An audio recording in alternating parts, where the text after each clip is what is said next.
선 넘은 거래와 복잡한 분쟁에서 소비자를 구한다. 안녕하세요. 선 넘은 거래 연구소입니다. 우리 주변에서 소비자 분쟁 사례가 많다는 것을 알고 계시나요? 혹은 내가 겪은 그 일이 소비자 분쟁 사례가 될 수도 있다는 사실을 알고 계신가요? 선 넘은 거래 연구소에서는 우리 주변에서 빈번하게 일어나고 있는 분쟁을 있는 그대로 전달하며 분쟁 진위와 판단 및 결과까지 전달해 드릴 예정입니다. 이 영상을 통해 분쟁을 겪고 계신 분들께는 도움을, 또 만일의 사태에 대비할 수 있는 방안을 드릴 수 있었으면 좋겠습니다. 선 넘은 거래 지금부터 시작하겠습니다.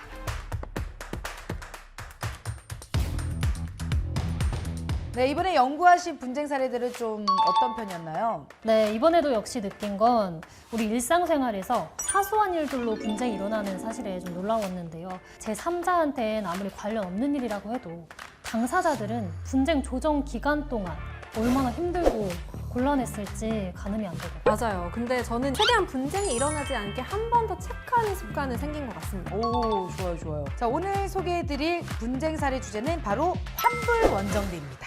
구매가 있다면 환불도 있는 건 당연한 일이에요. 환불하신 적 있으시죠? 소심하게 될까요?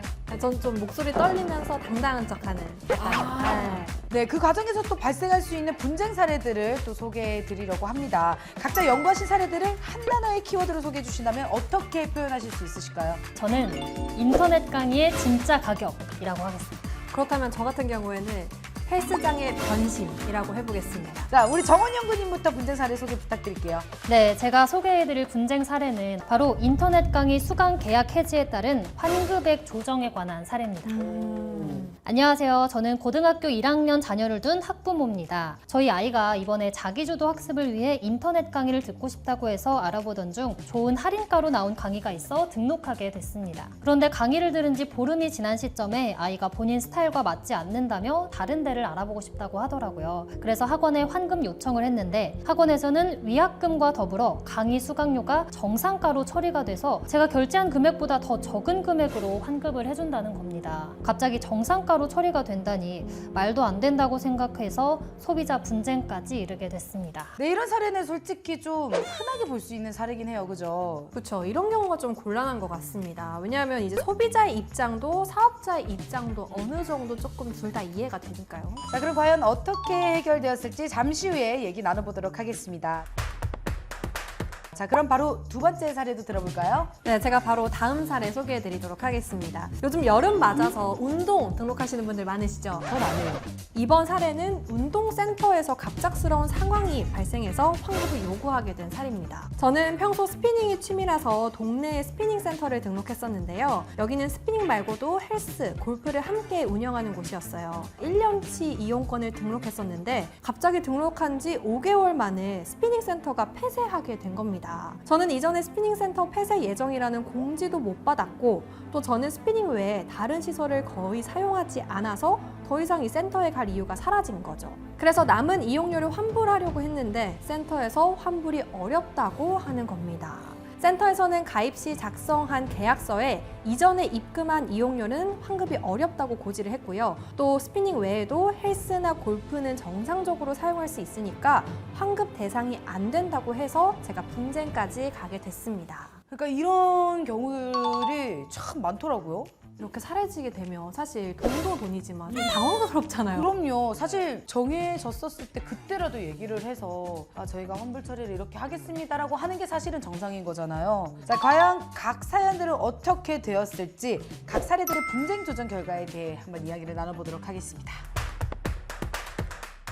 네, 첫 번째 사례는 인터넷 강의 수강 계약 해지에 따른 대금 환급액 조정 사례였죠. 네, 신청자인 학부모님과 학원 측이 주장하는 환급 금액이 서로 달랐습니다. 네, 맞습니다. 신청인은 준비를 좀 철저하게. 좋아요. 자녀분이 쓴 사은품, 적성검사 비용, 위약금 등은 공제하고 또 수강한 1개월의 수업료는 할인받은 금액으로 안내 및 결제했기 때문에 약 183만 5천 원의 환급을 요구했습니다. 그렇다면 이 피신청인의 입장은 어떻게 되는 거예요? 피신청인인 학원 측은 사은품, 적성검사 비용을 공제하고 세 가지 생방송 금액 15만 원과 정상가의 수업료를 공제를 하여 약 161만 9천 원만 환급 가능하다고 주장했습니다. 요거 복잡하네요, 진짜. 그 수강 기간의 3분의 2가 지난 시점에 환급을 신청하게 된다면 그땐 오히려 환급받는 금액보다 소비자가 지불해야 되는 금액이 더 많아지는 거 아닌가요? 그렇죠. 그렇죠. 요런 거는 제가 봤었을 때 많이들 알고 계셔야 된다고 생각합니다. 맞아요. 이게 또 빈번한 일이기 네. 때문에 많이들 좀 궁금하실 것 같은데요. 그래서 분쟁 결과는 어떻게 됐을까요? 소비자 분쟁 조정위원회에서는 신청인이 피신청인에게 할인가로 설명을 받았기 때문에 할인가로 환급을 해줘야 한다고 판단했습니다. 오, 다행이다. 진짜 다행이네요. 이게 소비자 입장이다 보니까 이게 제가 더 억울할 뻔했어요.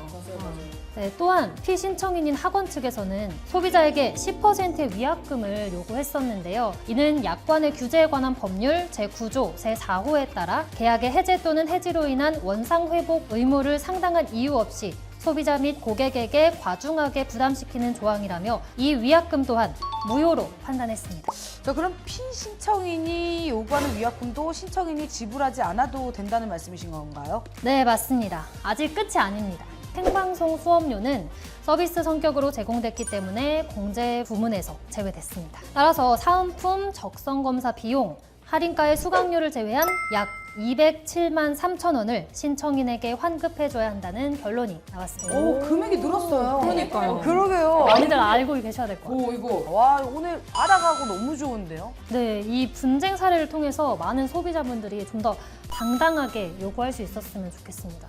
다만 이 사업장마다 내용은 다르니까 꼭 비슷한 일을 겪고 계신다면 분쟁 조정을 통해서 내용을 확인해 봤으면 좋겠습니다. 맞습니다. 좋은 말씀 감사합니다. 네, 이번 연구 사례를 한 문장으로 정리해 주신다면 모든 돌다리를 두드려보자. 네, 두 번째 연구 사례는 중도 해제한 스포츠센터 이용료 환급 요구 사례였습니다. 아니 근데 센터 측 입장이면 계약서에 환급이 되지 않는다고 명시되어 있기 때문에 좀 어려울 수도 있을 것 같다라는 생각은 하거든요. 너무 궁금해요. 빨리 좀 알려주세요. 네, 바로 결론은 환급이 가능하다입니다. 와. 약관의 규제에 관한 법률 제9조에 따라서 환급이 불가능하다는 내용은 무효라고 판단이 되고요. 방문 판매 등에 관한 법률에 규정한 계속 거래로서 신청인은 같은 법 제29조에 따라서 언제든지 계약 기간 중에 계약을 해지할 수 있다고 합니다. 오. 그렇기 때문에 피신청인, 즉 스포츠센터는 신청자에게 총 이용 금액에서 해지일까지 해당하는 금액을 환급해야 한다고 합니다.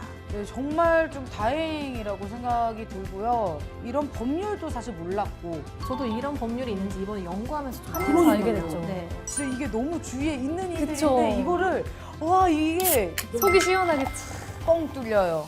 네, 두 번째 사연을 마무리하면 우리 혜민 연구원님이 한 줄을 좀 정리해 주시겠어요? 네, 저는 이번 사연에 대해서는 증발해버린 스포츠센터. 그러나 계약 해지 선택권은 증발되지 않았다. 이렇게 정리하도록 하겠습니다. 네, 오늘 이렇게 두 가지 소비자 분쟁 사례에 대해서 연구를 한번 해보았습니다. 어떠셨어요, 오늘? 네, 오늘 저희가 소비자 결제 및 환불에 대한 분쟁 사례에 대해서 좀 이야기를 해드렸는데요. 우리가 살면서 사실 환불을 하지 않는 경우는 없잖아요.